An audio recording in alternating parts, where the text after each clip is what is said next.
ശ്രീ സായി സച്ചരിതം അധ്യായം 36. ശ്രീ മഹാഗണപതിക്ക് വന്ദനം. സരസ്വതീ ദേവിക്കും ശ്രീ ഗുരുമഹാരാജനും പരദേവതയ്ക്കും ശ്രീ സീതാരാമചന്ദ്രനും വന്ദനം.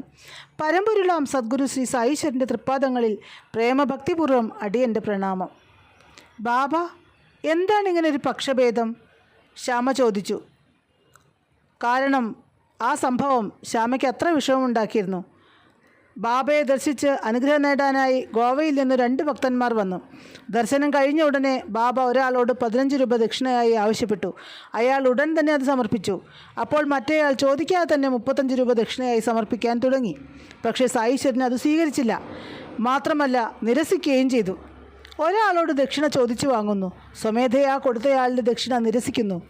ഇതെന്തൊരു ന്യായം? ഇതാണ് ശ്യാമ ചോദിക്കാനുണ്ടായ സാഹചര്യം.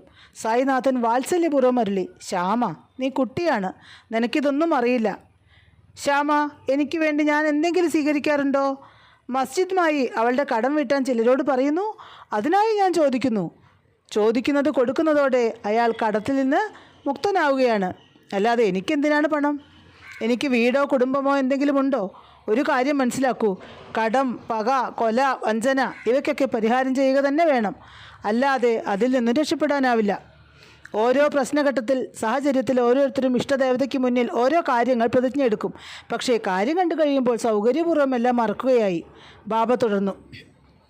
അയാൾ ദരിദ്രനായിരുന്നു. എല്ലാ വഴികളും അടഞ്ഞപ്പോൾ അയാൾ മനം നൊന്ന് പ്രാർത്ഥിച്ചു. പിന്നെ ഒരു പ്രതിജ്ഞ എടുത്തു. എൻ്റെ ആദ്യ മാസത്തെ ശമ്പളം ഞാൻ സമർപ്പിച്ചു കൊള്ളാം, എനിക്കൊരു ജോലി വാങ്ങിത്തരണേ. സർവശക്തൻ ആ പ്രാർത്ഥന കേട്ടു. അയാൾക്ക് ജോലി കിട്ടി. 15 രൂപ ശമ്പളം. പക്ഷേ വഴിപാടിൻ്റെ കാര്യം അയാൾ വിട്ടുപോയി. ജോലിയിൽ ക്രമേണ കയറ്റം കിട്ടിക്കൊണ്ടിരുന്നു. ശമ്പളവും വർദ്ധിച്ചു വന്നു. 30, 60, 100, 200 അങ്ങനെ 700 വരെയായി. പക്ഷേ ദരിദ്രൻ സമൃദ്ധിയിലായി. അതോടെ പ്രാർത്ഥനയുടെ കാര്യം അമ്പെ മറന്നും പോയി. ഇപ്പോഴിതാ സൽക്കർമ്മശക്തിയാൽ ഇവിടെ വന്നു. കണ്ട ഉടനെ ഞാൻ എൻ്റെ കടം 15 രൂപ ചോദിച്ചു വാങ്ങി. അതുതന്നെ. ഇനി വേറൊരു കഥ പറയാം. ബാബ തുടർന്നു. ഞാൻ കടൽ തീരത്ത് കൂടി നടക്കുന്ന സമയം അവിടെ വലിയൊരു മണിമാളിക. ഞാൻ അതിൻ്റെ വരാന്തയിൽ കയറിയിരുന്നു. മാളികയുടെ ഉടമ എനിക്ക് നിറയെ ഭക്ഷണപാനീയങ്ങൾ നൽകി. ഞാൻ സുഖമായി അവിടെ ഉറങ്ങി. ഗാഠനിദ്രയിലായപ്പോൾ എൻ്റെ കീശ മുറിച്ച് പണം മുഴുവനും അയാൾ അപഹരിച്ചു. ഉറക്കമുണർന്നപ്പോൾ എനിക്കെല്ലാം മനസ്സിലായി. 30,000 രൂപയുണ്ടായിരുന്നു. 14 ദിവസങ്ങൾ ആഹാരം കഴിക്കാൻ പോലും തോന്നാതെ ഞാൻ കരഞ്ഞുകൊണ്ടിരുന്നു. 15-ാം ദിവസം ഒരു ഫക്കീർ അതുവഴി വന്നു. എൻ്റെ ദുഃഖം കാണാനിടയായി. എല്ലാം കേട്ടുകഴിഞ്ഞ അദ്ദേഹം പറഞ്ഞു, ഞാൻ പറയുന്ന ഒരു ഫക്കീറിൻ്റെ സമീപം ചെല്ലുക. നിന്നെ സ്വയം അവിടെ സമർപ്പിക്കുക.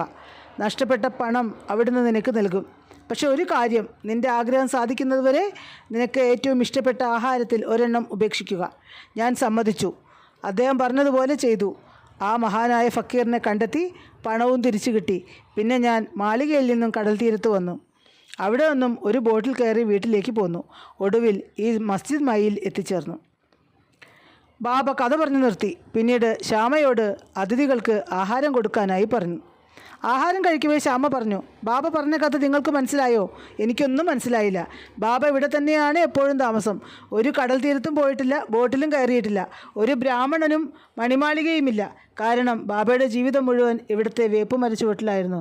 പിന്നെ ഏത് കള്ളൻ ആരുടെ പണം മോഷ്ടിക്കാൻ വരാനാണ്?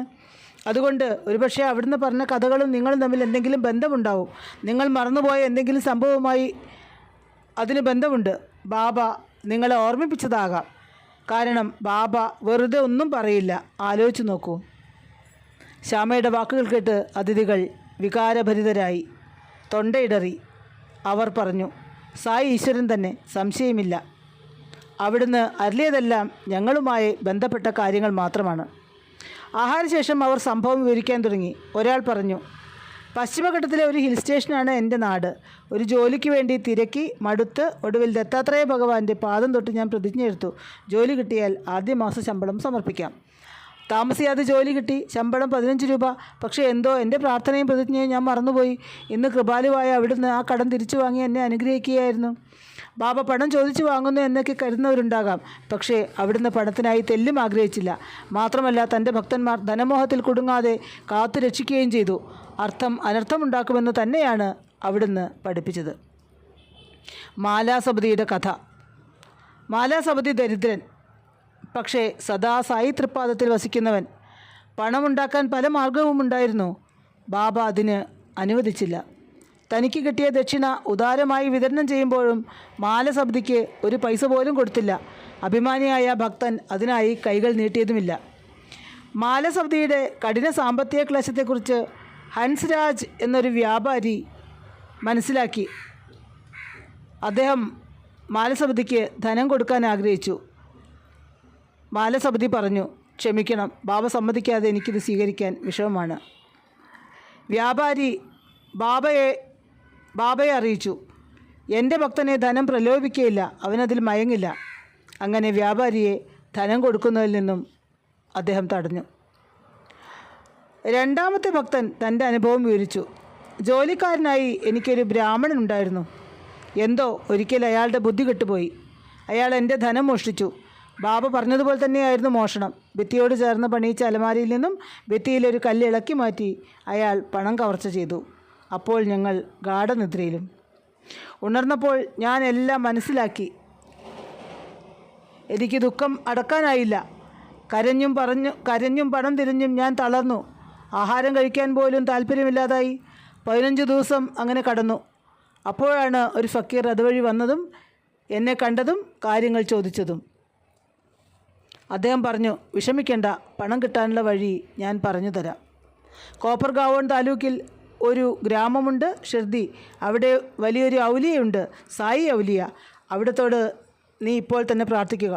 നിനക്ക് ഏറ്റവും ഇഷ്ടമുള്ള ഒരു ആഹാരം ഉപേക്ഷിച്ച് പ്രാർത്ഥിക്കണം. സായി പരിഹാരം ഉണ്ടാക്കും, നിന്റെ ദുഃഖം അകലും. ഞാൻ ഉടനെ തന്നെ പ്രാർത്ഥിച്ചു. സായിബാബ, എൻ്റെ ധനം തിരിച്ചു കിട്ടി അവിടുത്തെ ദർശിച്ചതിന് ശേഷമേ ഞാൻ ഇനി ആഹാരം കഴിക്കൂ. പ്രാർത്ഥനയ്ക്ക് ശേഷം 2 ആഴ്ച കഴിഞ്ഞു കാണും. ആ ബ്രാഹ്മണൻ മോഷ്ടിച്ച ധനവുമായി തിരിച്ചെത്തി.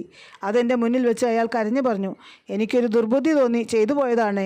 ഇത് തിരിച്ചെടുത്ത് എന്നോട് ക്ഷമിച്ചിരിക്കുന്നു എന്ന് പറയണേ. അങ്ങനെ എല്ലാം ശുഭകരമായി അവസാനിച്ചു. പിന്നീട് ഒരിക്കൽ മഹാരാഷ്ട്രയിലെ കൊളാബ എന്ന സ്ഥലത്ത് വെച്ച് ഞാൻ സായിയെ സ്വപ്നം കണ്ടു. വാക്കു പാലിച്ചില്ലല്ലോ എന്ന ചിന്ത എന്നെ വേട്ടയാടി. സായി ദർശനത്തിനായി ആഗ്രഹവും പ്രബലമായി. ഞാൻ ഷിർദിക്ക് പുറപ്പെട്ടു. വഴിയിൽ തടസ്സങ്ങളുണ്ടായി. ബോട്ടിൽ കയറാൻ പറ്റിയില്ല. ഒരു ശിപായി ഓടി വന്നു. എന്നെ പരിചയമുണ്ടെന്ന് പറഞ്ഞ് ബോട്ടിൻ്റെ മേധാവിയോട് അപേക്ഷിച്ചു. അങ്ങനെ ഇടമില്ലാതിരുന്ന ബോട്ടിൽ എന്നെ കയറ്റി. കൃത്യസമയങ്ങളിൽ എത്തിച്ചേർന്ന ആ ഫക്കീറും ശിപായിയും ആരാണ്? സായിശ്വരൻ തന്നെ. അല്ലാതെ ആർക്കാണ് ഇത്തരമൊരു വൻ കാര്യം ചെയ്തു തന്ന ശേഷം ഒരു പുഞ്ചിരി പോലും തിരിച്ച് സ്വീകരിക്കാതെ പോകാൻ കഴിയുക? സായി ഇല്ലാതെ ഒരിടമില്ല. അവിടുന്ന് അറിയാതെ ഒന്നും നടക്കില്ല. എല്ലാവരും അവിടുത്തെ സംരക്ഷണയിലാണ്. അല്ലെങ്കിൽ അവിടുത്തെ സ്മരിക്കാത്ത, ധ്യാനിക്കാത്ത ഞങ്ങളെ എങ്ങനെ അവിടുന്ന് കാത്തുരക്ഷിച്ചു? ഞങ്ങൾ എത്ര ഭാഗ്യവാന്മാർ! നിങ്ങളുടെ മഹാഭാഗ്യത്തെപ്പറ്റി എന്തു പറയാൻ? ഈ മഹായോഗീശ്വരനോടൊത്ത് സദാ വസിക്കുകയും അവിടുത്തെ ലീലയിൽ പങ്കാളികളാകുകയും ചെയ്യുന്നതിലുപരിയായി മറ്റെന്താണ് ജീവിതത്തിൽ നേടാനുള്ളത്? ഇനിയൊരു പ്രാർത്ഥനയെ ഞങ്ങൾക്കുള്ളൂ. എന്ത് വേണമെങ്കിലും സംഭവിക്കട്ടെ, പക്ഷേ ആ തിരുനാമം നാവിൽ നിന്നും പോകരുത്.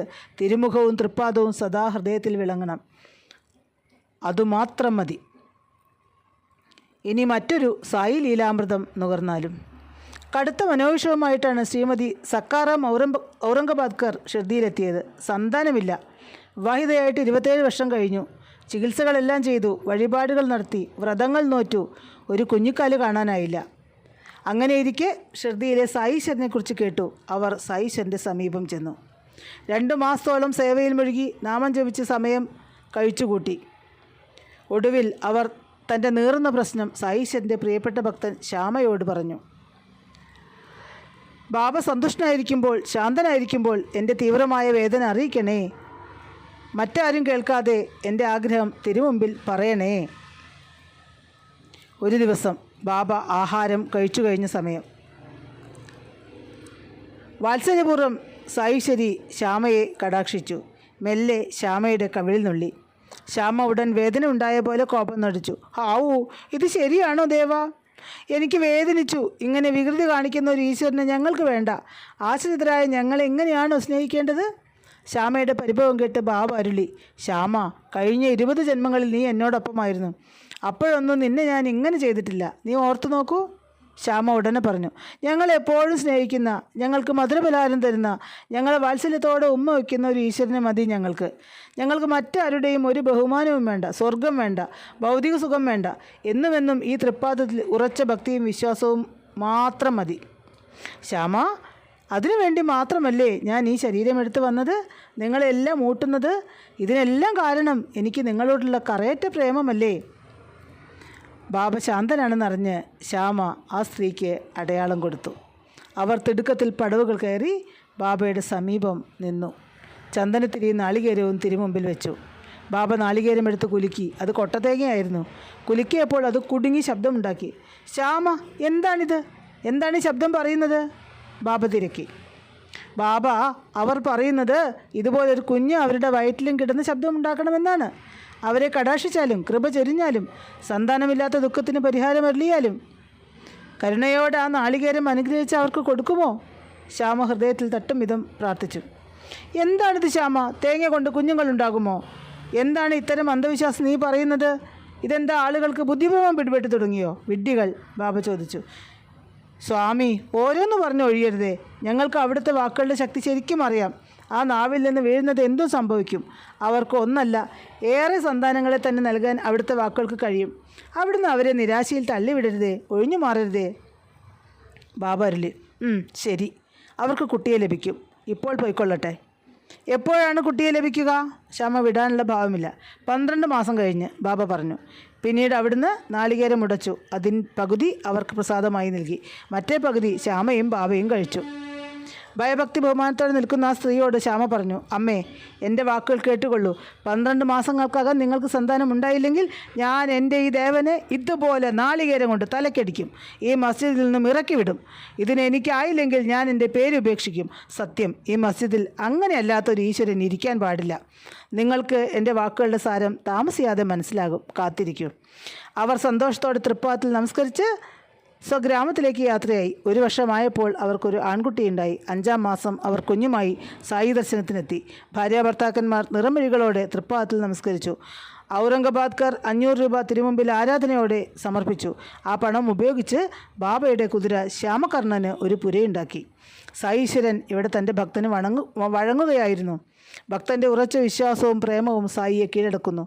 അവിടുന്ന് ഉത്തമ ഭക്തന് വേണ്ടി എന്തു ചെയ്യാനും സദാ സന്നദ്ധം. ഭക്തന്മാരുടെ വാക്കുകൾ ഭഗവാൻ പാഴ്വാക്കാക്കുകയില്ല.